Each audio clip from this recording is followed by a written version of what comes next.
안녕하십니까. 김민수의 빨간펜 시간입니다.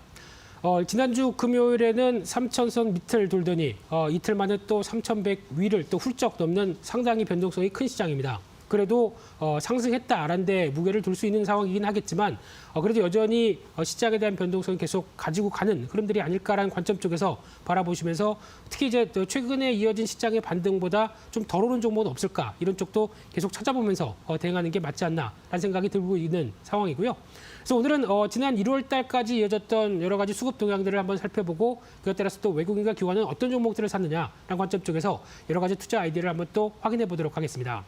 가장 먼저 눈여겨볼 수 있는 부분들은 글로벌 시장 대비 국내 증시의 상황입니다. 1월 달까지만 하더라도 그동안까지는 기분이 상당히 좋았죠. 한 1월 중반 때까지만 하더라도 우리나라 시장이 글로벌 시장을 리드하는구나. 기분이 좋다가 1월 이제 막판쯤 되다 보니까 빠르게 하락하면서 특히 이제 코스닥 같은 경우는 또 이제 미국의 S&P 500보다도 좀 못한 상황들이 됐었죠. 그래서 빠르게 좀 유지했던 부분들을 해소가 좀 됐다. 좀 좋은 얘기는 해줬는데 조정이 좀 가팔랐다라고 보는 게 1월 말의 흐름이었다고 봐야 될 것 같고요.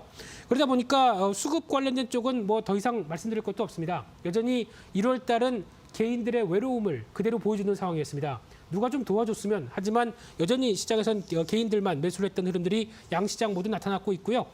게다가 좀 이제 연기금 쪽에서 변화가 오나라고 했던 부분들도 아직까지는 기미가 없습니다. 특히 코스닥 시장도 계속 줄이고 코스피 시장도 여전히 줄이고 하면서 여러 가지 문매를 많이 맞았던 흐름들인데 연기금의 어떤 방향과 관련돼서는 일단 어느 정도 어떤 한국물을 좀 덜어내야 되는 비중들은 충분히 덜어냈다라는 관점 쪽에서 여러 가지 좀 변화가 나올지 않을까라고 생각되고 있는데 이건 또 지켜봐야 되겠죠. 그와 함께 또 이제 연기금 쪽에서 코스닥 시장 중소형주에 대해서는 조금 더 보강하겠다라는 입장이 나오다 보니까 그에 대한 변화도 좀 나올 수 있지 않나라는 생각인데 아직은 또 모르죠. 뚜껑 열고 봐야 될 것 같습니다. 그렇기 때문에 여전히 어떤 수급에 대한 흐름들을 지켜보시되 특히 수급 관련된 쪽에서 또 하나 확인해야 될 부분들은 그러면 개인이 그렇게 사고 있는데 개인의 어떤 유동성은 문제가 없을까라는 쪽으로 보게 되면은 일단 고객 예탁금과 신용잔고 추이를 보게 되면 지금 조금 더 확대해서 본 축이 이쪽인데요.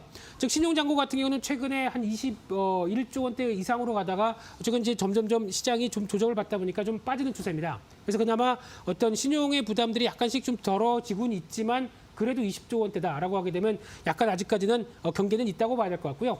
그중에서 고객 예탁금 관련된 쪽은 혹시나 시장이 조정을 받게 되면은 고객 예탁금이 들어오는 부분들을 좀 정체되거나 아니면 하향되지 않을까라고 생각했는데 오히려 이쪽은 큰 변화 없습니다. 여전히 68조 원대, 70조 원대 사이에서 계속 움직인다라고 하게 되면 여전히 시장에 대한 대기 매수세는 양호하다는 관점 쪽에서 시장을 바라보는 게 일단 맞지 않나라는 생각이기 때문에 개인 중심의 어떤 유동성은 큰 변화 없다라고 보는 게 가장 맞다고 봐야 될 것 같고요.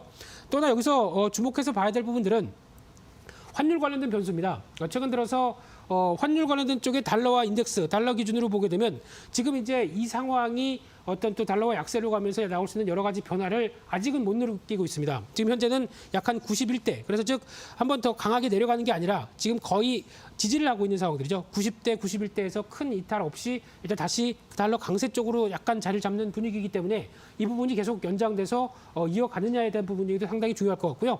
다시 한번 이 약세 쪽으로 가는 모습들이 확인돼야 그다음에 또 다른 어떤 신흥국 그리고 또 여러 가지 기타 국가 쪽에 대한 도움이 되지 않을까 싶은데 아직은 여전히 달러와는 방향이 변화가 없습니다. 하지만 원화가 먼저 좀 빠르게 움직였죠. 달러화가 강세로 가는 측면보다 원화가 약세로 받았던 측면들이 더 큽니다. 그러다 보니까 그 사이에 있었던 중국 관련된 유동성 위축이나 여러 가지 부담감들을 이제 원화가 먼저 받았다라고 하게 되면 이 부분은 약간 또 달러와의 움직임이 없다고 하게 되면 제정상으로 돌아와야 되겠죠. 이에 따른 속도도 한번 확인할 필요가 있다라는 쪽도 눈여겨보셨으면 좋겠고요. 그와 함께 또 요즘 시장에서 외국인과 기관이 왜 이렇게 많이 파느냐라는 질문을 많이 받습니다. 그중에 물론 주가가 많이 올랐기 때문에 비중을 덜어낸다라고 볼 수 있겠는데 그중에서 또 하나의 변화는 이제 파생시장 상품 쪽에서 얘기를 드릴 수가 있을 것 같고요. 이 선물 베이시스 즉 현물과 선물의 차이를 통해서 바라본 쪽이 지난번에 한번 말씀드렸을 겁니다. 즉 현물이 더 싸고 선물이 지금 저평가가 돼 있는 상황 쪽에서 지금 이런 쪽이 오히려 선물을 사고 현물을 파는 이런 구조로 지금 되기 시작하죠. 그런 쪽에서 이게 적어도 플러스 베이시스, 즉 콘텐고 쪽으로 들어오는 모습들이 확인이 돼야 그나마 이런 이제 프로그램 매도 잔고가 어떤 정리가 될 텐데 아직은 그런 쪽이 아니라 계속 역베이시스 상태입니다. 그러다 보니까 지금 프로그램 매도가 우위할 수밖에 없는 그런 플레이가 이어진다고 봐야 될 것 같고요. 이쪽은 아무래도 3월달 기준으로 보면서 어떤 3월달 선물 옵션 동기 만기일 있죠. 이때 어떤 변화가 나오면서 어느 정도 베이시스의 개선이 의미적으로 나온다라고 하게 되면 이게 프로그램 매도가 매수로 청산됩니다. 그러면 시장에서 또 한번 매수 수세가 나올 수는 있는데 아직 지금 당장의 변화가 나오기는 조금 어렵다라고 바라보시면서 파생 상품 흐름들은 또 지켜보셔야 될 것 같고요. 그와 함께 또 업종별로 한번 살펴보겠습니다. 업종별로 보게 되면은 일단 특별히 볼 게 없는 게 1월 달은 전기전자 개인들이 운수 장비, 즉 반도체 그리고 자동차 이쪽을 계속 많이 사면서 시장을 이끌었는데 나머지 주체들은 거의 매도만 했었죠. 그런데 그래도 의외로 외국인들 같은 경우는 화학 쪽, 2차 전지 쪽이겠죠. 게다가 어떤 최근 들어서 석유화학 관련된 쪽의 소재 업종들이 강한데 이런 쪽의 종목들을 이끌었고요. 금융주도 삽니다. 금리가 서서히 변화되는 부분들을 약간 인식을 하면서 외국인들이 움직인다는 점도 염두를 하셨으면 좋겠고요. 기관은 다 팔았습니다. 그중에서 고려아연 관련된 비급 분석 광물만 샀다라는 쪽으로 눈에 띄고 있는데요. 그러면 외국인들이 샀던 종목들 한번 정리를 해보겠습니다. 1월 달 들어서 외국인들이 가장 많이 산 종목은 딱 BBI 주 중에서 나오는 I, 그러니까 즉 플랫폼 쪽이죠. 또 LG화학 배터리 쪽이고요. NC소프트 게임, BBI 중에서 바이오는 빼고는 다 샀네요. 그런 쪽으로 여전히 부각을 받는 쪽은 이쪽이다라는 쪽으로 눈여겨볼 수 있을 것 같고요. 그 밖에 금융주도 눈에 띈다고 말씀드렸고요. 그와 함께 코스닥 쪽에서는 K컨텐츠의 주자 매수가 들어오고 특히 대표적으로 리노공업, KMW, 유진테크, TCK, 유니셈, 대주전자재료 이게 다 뭘까요? 소부장 관련된 대표적인 섹터들이죠. 이쪽을 계속 외국인들 관심이 높다라는 쪽으로 보셨으면 좋겠고요. 그래도 그중에서 눈여겨볼 수 있는 종목은 소재 쪽 관련된 종목들은 지난 효성 TNC가 주가가 상한가가 들어갈 정도로 각광받고 있습니다. 그쪽에서 또 하나 대표적인 쪽의 종목도 한솔케미칼이죠. 이쪽에 대한 실적 동향 계속 보시면서 이어가셨으면 좋겠고요. 유진테크 반도체 쪽, 카메라 쪽도 이제 많이 쓰기 시작하겠어. 그리고 또 다나와는 가끔 얘기만 나오면 제가 언급드리는 종목인데 여전한 성장성을 보이고 있습니다. 외국인들 많이 사는 기조다 보니까 계속 관심 있게 보셔야 될 것 같고요.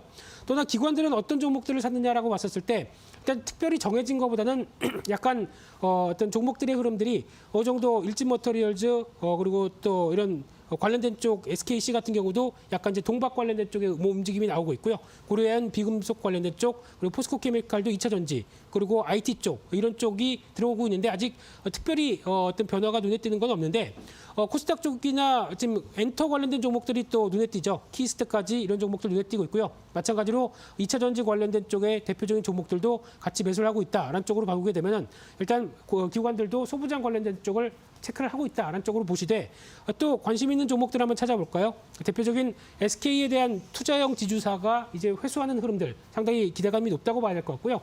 사마콘텐서 같은 경우는 MLCC 쪽에서 삼성전기와 같이 또 영향력을 발휘하고 있죠. 그밖에 에코프로, LNF 모두 다 2차 전지 관련된 섹터인데 단기적으로 주가가 높다 보니까 어느 정도 기간 조정은 있다고 하더라도 여전히 실적 기대감과 성장성은 높다는 쪽에서 계속 관심 있게 보셔야 될 걸로 보여지고 있습니다. 그래서 오늘은 1월 달에 나온 이제 수급 동향과 함께 외국인과 기관은 꾸준히 팔았어도 어떤 종목에 집중하느냐라는 쪽에 대해서 여러 가지 흐름들을 살펴봤는데요. 이런 흐름들은 일단 올해도 여전히 소부장 쪽엔 기회가 높다는 관점 쪽에서 전방 산업과 그에 따른 낙수 효과 계속 확인하면서 대응 전략 필요하다고 봐야 될 것 같습니다. 여기서 오늘 준비한 내용들을 마치도록 하고요. 또 내일 이 시간에 다시 찾아뵙겠습니다. 감사합니다.